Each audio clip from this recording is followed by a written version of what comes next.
మనం వాక్య భాగానికి వెళ్దాం. మత్తయి సువార్త 27 అధ్యాయం 45 నుంచి 49 దాకా.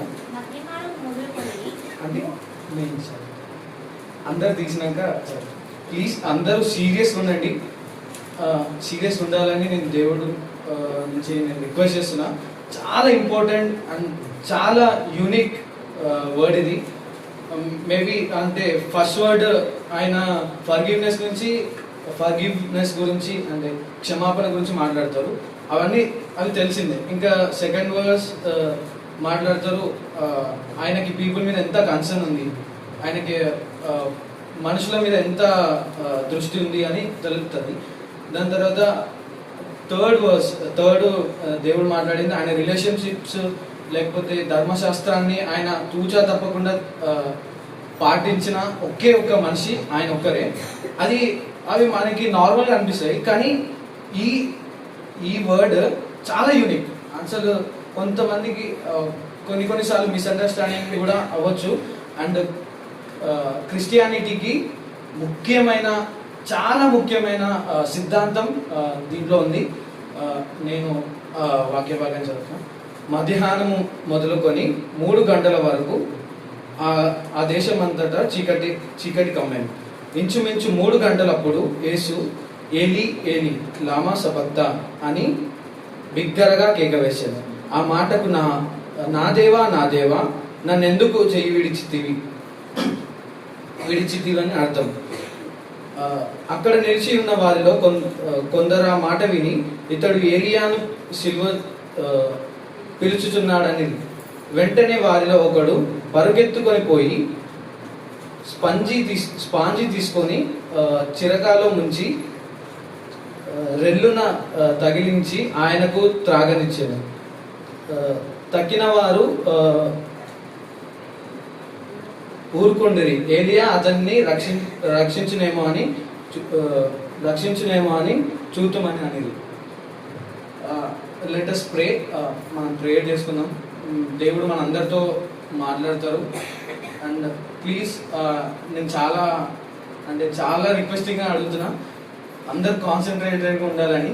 ఎందుకంటే నేను ఒకవేళ ఎవరు కాన్సన్ట్రేట్గా ఉండకపోయినా నేను డైవర్ట్ అవ్వచ్చు. మేబీ నేను తప్పు మాట్లాడితే చాలా మన మైండ్ దేవుడికి దూరం కూడా కావచ్చు. Please let us pray. మమ్మల్ని మిక్కిలిగా ప్రేమిస్తున్న ప్రియ పలుకు తండ్రి, లార్డ్, ఈ మధ్యాహ్న సమయంలో మీ పాసన్నిధికి వస్తున్నాం. మీరు మాతో మాట్లాడండి లార్డ్. మీలో మా ఉనికి ఉన్నది. మీ గురించి తెలుసుకోవడానికి మాకు చాలా రిసోర్సెస్ ఇచ్చినారు, కానీ లార్డ్ మేము దాన్ని తృణీకరిస్తున్నాం. ప్లీజ్ లార్డ్, మాతో మాట్లాడండి. మా హృదయాలను తెరవండి. మా హృదయాలు మీకు దగ్గరగా అయ్యేలాగా మాకు సాయం దయచేయండి. మీ వాక్యపు వెలుగులో మా జీవితాలని కట్టుకునేలాగా మాకు సాయం దయచేయమని అడుగుతున్నాను. మీ పదముంగట నేను నించొని మాట్లాడుతున్నప్పుడు నా నాలుక, నా బాడీ అంతా మీకు సమర్పిస్తున్నాను లార్డ్. ప్లీజ్ నన్ను మీరు గైడ్ చేయండి, మీరు నడిపించమని అడుగుతూ యేసుక్రీస్తు అతి పరిశుద్ధ నామములో అడిగి పెట్టుకుంటున్నాను తండ్రి, ఆమేన్. అయితే ఈ ఫస్ట్ 45 అధ్యాయం చూస్తే మధ్యాహ్నం మొదలుకొని 3 గంటల వరకు ఆ దేశం అంతటా చీకటి కమ్ము. అంటే మధ్యాహ్నం అంటే లైక్ 12 to 3 అని కొంతమంది అంటారు. ఇప్పుడు కరెక్ట్ 12 అవుతుంది. 12 నుంచి 3 దాకా లైక్ ఆ దేశం అంతటా ప్రతి లైక్ ఇజ్రాయెల్ దేశం అంతటా చీకటి అయిపోయింది, మొత్తం చీకటి. అది అసాధారణమైన చీకటి కాదు, అసాధారణమైన చీకటి. ఇసుక తుఫాన్ కూడా కాదు, అది గ్రహణం కాదు. ఇట్స్ యూనిక్, అంటే డిఫరెంట్. అయితే ఒక చరిత్రకారుడు డాలస్ క్రీస్తు శకం 53లో ఆయన చరిత్ర పుస్తకంలో ఇట్లా రాసినారు. అది ఒక చీకటి, అది ఎప్పుడు వచ్చిందో కూడా మాకు అర్థం కాలేదు అని డాలస్ అనే ఒక చరిత్రకారుడు అట్లా రాసినారు. అంటే ఈ చీకటి హిస్టారికల్ ట్రూత్, చారిత్రకమైన రుజువు అని చెప్పడానికి. అంటే చారిత్రకమైన రుజువు చెప్పాల్సిన అవసరం ఏముందంటే జీసస్ క్రైస్ట్ ఆయన హిస్టరీలో ఉన్న దేవుడు, ఆయన మనని రక్షించడానికి ఈ భూలోకానికి వచ్చినాడని నేను కన్ఫర్మ్ చేయడానికి ఈ హిస్టారికల్ ట్రూత్ చెప్పిన అంతే. అయితే అసలు ఎందుకు, ఎలాంటి చీకటి ఇది, ఎందుకు వచ్చింది అని చూస్తే నేను ఒక బుక్లో చదివిన. అయితే అది సృష్టి సానుభూతి వల్ల కలిగిన చీకటి అని ఒక ఆథర్ రాసినారు. ఎట్లా అంటే ఈ భూమిని సృజించిన దేవుడు చనిపోవడానికి ఆయన లాస్ట్ స్టేజెస్లో దగ్గర ఉన్నారు.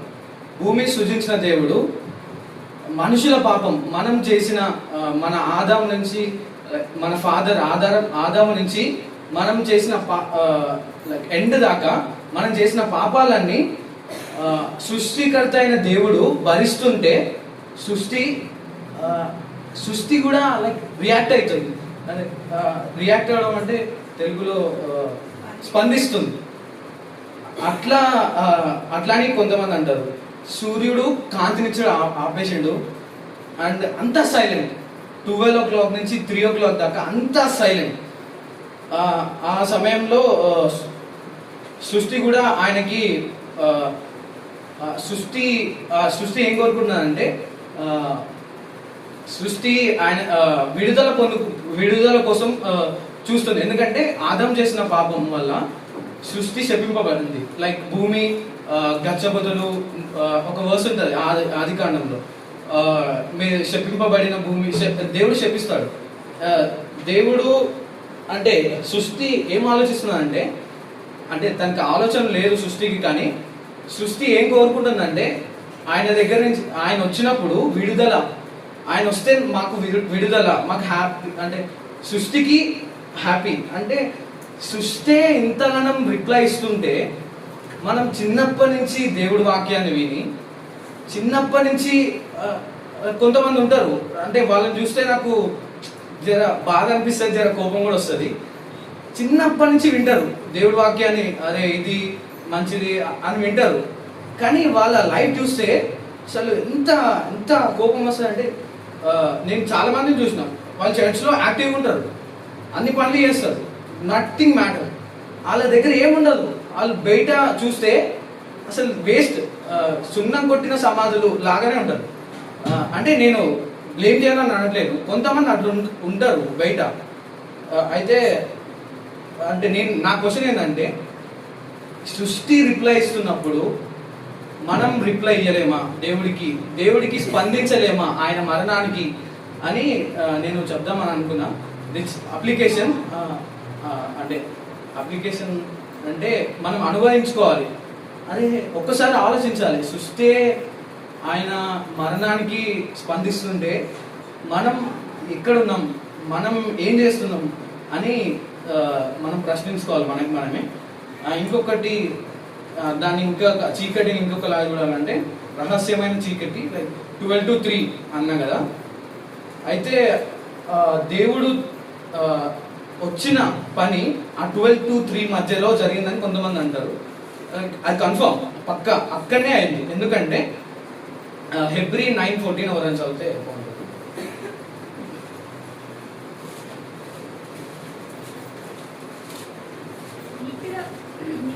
ఆత్మ ద్వారా తన్ను తాను దేవునికి నిర్దోషినిగా అర్పించుకొనిన క్రీస్తు యొక్క రక్తము నిర్జీవ క్రియలను విడిచి జీవము గల దేవుని సేవించుటకు మీ మనసాక్షిని ఎంతో ఎక్కువగా శుద్ధి చేయును.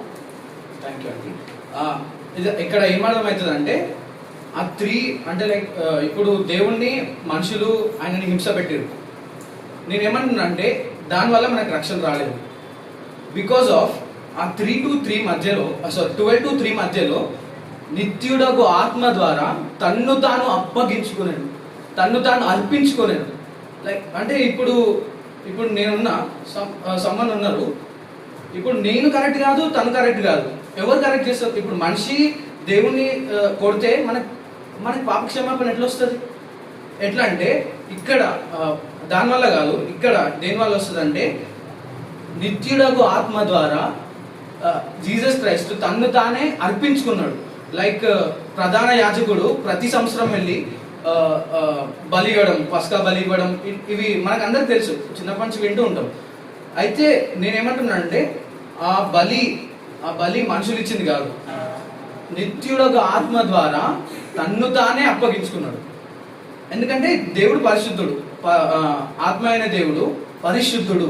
ఆ పరిశుద్ధమైన బలి ఆయననే ఇవ్వాలి. లైక్ ప్రధాన యాజకుడు ఎంత పరిశుద్ధంగా ఉన్నా కూడా ఒక్కొక్కసారి మిస్టేక్ అయితే దేవుడు అగ్ని దిగి ఆయనని కొలాప్స్ చేస్తుంది. కాబట్టి ఇప్పుడు ఆయననే పరిశుద్ధంగా వెళ్ళి ఆయన బలి మన పాపాల కోసం, మన పాపం ఎంత ఆయనని లైక్ ఆయనని తీసుకొచ్చిందంటే తన్ను తాను అర్పించుకునే అంత తీసుకొచ్చింది. లైక్ నేను చెప్పాలనుకునేది ఏంటంటే మన పాపం యొక్క తీవ్రత అంతుంది. అప్పుడు అంటారు లైక్ 3 తర్వాత అంటారు దేవుడు 46లో ఇంచుమించు 3 గంటలప్పుడు యేసు ఏలీ ఏలీ లామా సబక్తాని బిగ్గరగా కేక వేశాడు. ఆ మాటకు నా దేవా నా దేవా నన్ను ఎందుకు చేయి విడిచితివి అని అర్థం. ఆ 3 తర్వాత ఆ దేవుడు ఇంచుమించు అయిపోయింది 3 o'clockకి. అప్పుడు నా దేవా నా చెయ్యి ఎందుకు విననాడుతుంది. ఫస్ట్ దేవుడు మాట్లాడిన తండ్రి వీరేమి చేయుచున్నారో వీరు ఎరుగను కనుక వీరిని క్షమించు అనే దేవుడు ఇప్పుడు నా దేవా అన్న దగ్గరకు వచ్చింది. అంటే తండ్రి రిలేషన్ పెద్దది. ఇప్పుడు అంటే దేవుడు ఆయన దేవుడై ఉండి నా దేవా అంటున్నాడు. ఏంది మనకు ఒక్కొక్కసారి అర్థం కాదు. అయితే అది ఎందుకంటే మన యొక్క పాపం వల్ల ఆయన అంటే ఈ విషయం ట్రినిటీ త్రిత్వమైన దేవుడు ఆ పాపం వల్ల కొంచెం డివిజన్ వచ్చింది. లైక్ ఒక్క క్షణం తండ్రి అయిన దేవుడు కుమారుడు అయిన దేవుడిని ఒక్క క్షణం ఇట్లా వదిలేసినారు. అయితే ఇంకొకటి ఏంటంటే గెత్సెమనీ తోటలో దేవుడు ప్రేయర్ చేస్తున్నప్పుడు ఈ గిన్నెని మీ చిత్తం అయితే నా దగ్గర నుంచి తొలగియమని అంటారు కదా, ప్రేయర్ చేస్తారు కదా. అయితే ఆ ప్రేయర్లో అంటే నేను అనుకున్నది ఏంటంటే ఆ ప్రేయర్ ఆయన కొడతారని కాదు, ఇవన్నీ చేస్తారని కాదు. దేవుడు ఎందుకంటే అంత బాధ అసలు ఎందుకు అంత బాధ, దేవుడు ఎందుకు అంత రక్తం చెమటలాగా వచ్చే కారణం ఏంటంటే ఆయన తండ్రి నుంచి ఒక్క క్షణం దూరం అవుతున్నారు అనే బాధ తప్ప ఈ అంటే వాళ్ళు కొడతారు ఇవన్నీ కాదు.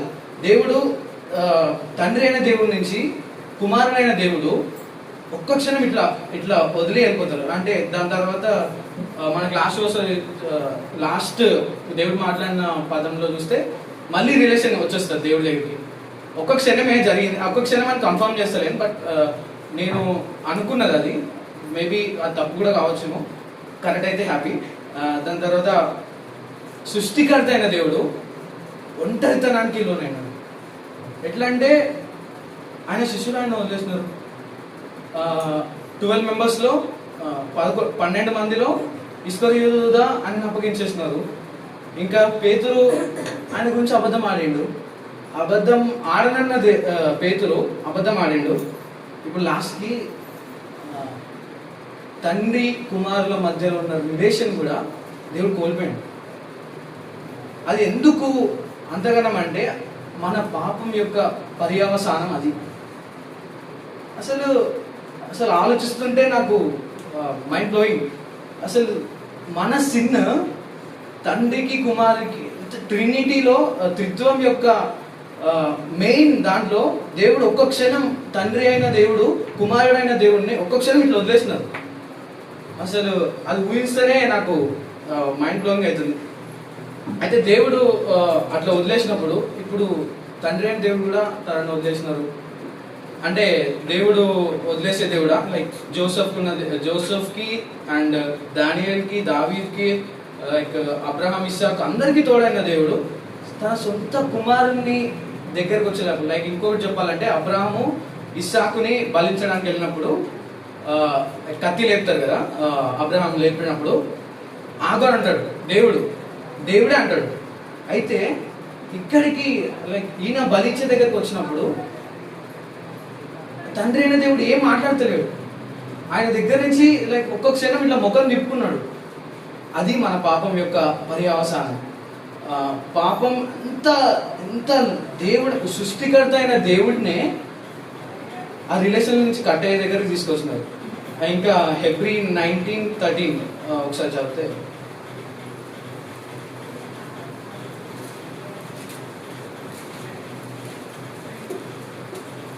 సారీ 9:13 9:13. ఏలయనగా మేకల యొక్కయు ఎడ్ల యొక్కయు రక్తమును మైలపడిన వారి మీద ఆవు దూడ బూడిదయు చల్లుటయును శరీర శుద్ధి కలుగునట్లు వారిని పరిశుద్ధపరిచిన ఎడల నిత్యము ఆత్మ ద్వారా తన్ను తాను దేవునికి నిర్దోషినిగా అర్పించుకున్న. అది అంటే ఫస్ట్ మనం సింగ్ చేసినప్పుడు లైక్ ఆదాము అవ్వ అప్పట్లో సింగ్ చేసినప్పుడు మన అందరికి తెలుసు, ఒక బలిస్తారు, పశువుల యొక్క అవన్నీ తెలుసు మనకి, రక్తం చిందిస్తే తప్ప పాపం పోదని. అయితే చిందించినప్పుడు అంటే అవి కొంచెం సేపు దాకానే, లైక్ కొంచెం సేపు దాకా వాళ్ళకి అంటే దేవుడికి శాంతినిస్తున్నది. అయితే ఇప్పుడు దేవుడు ఒక్కసారే ఈ వరల్డ్ అందరి కోసం ఫస్ట్ నుంచి పాపం అండ్ లాస్ట్ దాకా చేసిన పాపాలన్నిటికీ ఆయన భరిస్తున్నాడు. అందుకనే దేవుడు 1 సెకండ్ ఆయనని వదిలేస్తున్నాడు. ఆయనకి ఎంత బాధ ఉంటుందో మనం అర్థం చేసుకోవాలి. లైక్ ఇప్పుడు ఎవరైనా మనం ఇప్పుడు నార్మల్గా మనం ఎవరైనా లైక్ చేస్తామో వాళ్ళు ఏమైనా అయితే మనకి ఎంత ఏడుపు వస్తుంది. ఆయన పరిశుద్ధుడైన దేవుడు, ఆయన దగ్గర నుంచే ఈ రిలేషన్షిప్ స్టార్ట్ అయిన దేవుడు ఆ రిలేషన్షిప్ని కోల్పోతున్నంటే అసలు ఎంత బాధ ఉంటుంది ఆయనకి. రక్తం చెమట వల్లే ఆయనకి ఇట్లా వచ్చేసింది, అంత బాధపడుతుంది దేవుడు. ఇంకా ఈ కీర్తనలు 22:1, 2, 7, 8, 18 ఇవన్నీ కూడా ప్రవచనాల నెరవేర్పు దీంట్లో ఉంటుంది. ఒక్క వర్స్ చదువుదాం. కీర్తనలు 22:1. నా దేవా నీవు నన్ను నేల వేయనాటివి, నన్ను రక్షింపక నా ఆర్తధ్వని వినక నీవేళ దూరంగా ఉన్నావు. నా దేవా, అంటే 7th వర్స్. నన్ను చూచి వారందరూ పెదవులు విరిచి తల ఆడించుచు నన్ను అపహసించుచున్నారు. అంటే 8th కూడా. యెహోవా మీద నీ భారము మోపుము, ఆయన వానిని విడిపించునేమో, వాడు ఆయనకి ఇష్టడు కదా, ఆయన వానిని తప్పించునేమో అందురు. ఇది ప్రవచనం నెరవేర్పు. అక్కడ దేవుడు శిలువ మీద ఉండి లైక్ చెప్తున్నాడు. అంటే ఎందుకు చెప్తున్నాడు అంటే మేబీ వాళ్ళకి ప్రవచనం గుర్తొచ్చి ఈయనని నిజమైన దేవుడు అని నమ్ముతారేమో కాదు, ప్రవచనం జరగాల్సిందే. మేబీ వాళ్ళ ముంగట ఎందుకు చెప్పాల్సి వచ్చిందేమో అనుకుంటే వాళ్ళు నమ్ముతారేమో అని చెప్పాల్సి వస్తుంది. అయితే ఎంత వెర్రితనం అంటే వాళ్ళది. ప్రవచనాలు వాళ్ళకి స్క్రిప్చర్స్ అన్నీ తెలుసు, లైక్ మనలాగానే అన్నీ తెలుసు. కానీ ఎంత నెగ్లిజెన్స్ దేవుడి పట్ల వాళ్ళకున్న నెగ్లిజెన్స్ ఏంటంటే అసలు స్క్రిప్చర్స్ చదవడం అయినా లేకపోతే వాక్యాన్ని చదవడం అయినా ఇవన్నీ విషయాలు వాళ్ళు తెలుసు. కానీ వాళ్ళు తెలియని తరంగా వాళ్ళు ఎందుకు చేస్తున్నారు అంటే గుడ్డితనం, వాళ్ళకి ఉన్న గుడ్డితనం వల్ల అట్లా చేయాల్సి వచ్చింది. అయితే ఇప్పుడు మనకి ఈ బైబిల్ చాలా మంది నుంచి, చాలా సాక్రిఫైస్ దగ్గర నుంచి మనకు వస్తుంటే మనం కూడా నెగ్లిజెన్స్ చేస్తాం కదా. కానీ దేవుడితో ఇది దేవుడు మనతో మాట్లాడిన లైక్ కొంతమంది అంటారు ప్రేమ లేక అని. అయితే ఇది దేవుడు మనతో రోజు మాట్లాడాలని కోరుకుంటుంటే మనం వద్దు, నువ్వు నాతో మాట్లాడకూడదు అని అంటున్నాం. ప్లీజ్ నన్ను నేను క్వశ్చన్ చేసుకుంటున్నా అండ్ మీకు క్వశ్చన్ చేస్తున్నా. ప్లీజ్ మనం అందరం కలిసి దేవుడి వాక్యాల్లో దేవుడు అనుకున్నది, దేవుడు చెప్పాల్సింది రోజు ఆయన దగ్గరికి వెళ్ళి, లార్డ్ మీరు అసలు ఏం చెప్పాలనుకుంటున్నారు, నేను ఎట్లా నడవాలి ఈరోజు అని దేవుడి దగ్గరికి వెళ్ళి రోజు ఆయన మాటని చదువుతుంటే ఆయన చాలా హ్యాపీ ఉంటారు. అంటే నేను అట్లా అనట్లేను, బట్ దేవుడు మనకి కంఫర్ట్ ఇస్తాడు. నాకు చాలా విషయాలు ఒక ఎక్స్పీరియన్స్ చెప్తాను. మాథ్యూలోనే 28th చాప్టర్ లాస్ట్ వర్స్లో ఒకరోజు నేను చాలా లోన్లీగా ఉన్నా. నేను చెప్తున్నా మీ అందరికీ, నేను క్వైట్ టైం చేస్తా అని, మౌన ధ్యాన సమయం. అప్పుడు దేవుడు మాథ్యూ లాస్ట్ వర్స్ నేను చదివి వినిపిస్తా బాగుంటుంది. నేను మీకు ఏ సంగతులను ఆజ్ఞాపించుతునో వాటిని అన్నిటిని గైకొనవలనని, ఇదిగో నేను యుగ సమాప్తి వరకు సదాకాలం మీతో కూడా ఉన్నానని వారితో చెప్పాను. దేవుడు ఎంత కంఫర్ట్ ఇచ్చిందంటే అక్కడ నేను చాలా లోన్లీలో ఉండే, నేను చాలా ఏడుస్తుండే, రియల్గా చెప్తున్నా. చాలా నా హార్ట్ మొత్తం డ్రై, అంటే ఏడుస్తుండే ఫుల్. నేను బిల్డింగ్ పైకి వచ్చి లైక్ నేను బైబిల్ తీసినప్పుడు నాతో దేవుడు ఎంత కంఫర్ట్ ఇచ్చినాడు. ఆ రోజు మేబీ దేవుడు మాట్లాడకపోతే ఇక్కడికి వచ్చి నేను మాట్లాడకపోయేదేమో, మేబీ చెప్పలేము. ప్లీజ్ మనందరం కూడా దేవుడు వాక్యంలో ఎదగాలి అని నా ఉద్దేశం, అంతే. ఆయన మన కోసం పాపంగా చేయబడ్డాడు. తండ్రి ఆయనని వదిలేసిండు. 1 minute ఎంఫసైజ్ ఎందుకు ఇంతగానో చేయాల్సి వచ్చిందంటే డాక్ట్రిన్ ఆఫ్ త్రియేక దేవుడు 28:19 ఉంటుంది. అంటే ఒక్కసారి 28 మాథ్యూ 28:19. యేసు వారిని ఎదుర్కొని మీకు శుభమని చెప్పాను. వారు ఆయన వద్దకు వచ్చి ఆయన పాదములు పట్టుకొని ఆయనకు మొక్కగా, యేసు భయపడకుడి, మీరు వెళ్ళి నా సహోదరులు గలిలయకు వెళ్ళవలెననియు వారక్కడ నన్ను చూచురని వారికి తెలుపుడని. అంటే 28:19. కాబట్టి సమస్త జనులను శిష్యులుగా చేయుడి, తండ్రి యొక్కయు కుమారుని యొక్కయు పరిశుద్ధాత్మ యొక్కయు నామములో వారికి బాప్తిసం ఇచ్చుడి. ఇది ట్రినిటీ యొక్క డాక్ట్రిన్. చాలా బాగుంటుంది డాక్ట్రిన్. అంటే మనం అర్థం చేసుకోలేము, అంటే కష్టమే, కానీ బట్ మనం దాని మీద క్లారిటీ ఉంటే చాలా బాగుంటుంది. క్రిస్టియన్గా మనం పుట్టి పెరిగి ఇవన్నీ చేస్తున్నాం కాబట్టి అది తెలుసుకుంటే చాలా బాగుంటుంది. నేను ఒక్క స్టేట్మెంట్తో ముగిస్తా. ఏ దేవుడు గాయాలు పొందాడు? ఒక్క నీవు తప్ప. మా గాయాలతో మాట్లాడగలిగే ఒక్క నీవే కదా, నీ గాయాలే కదా.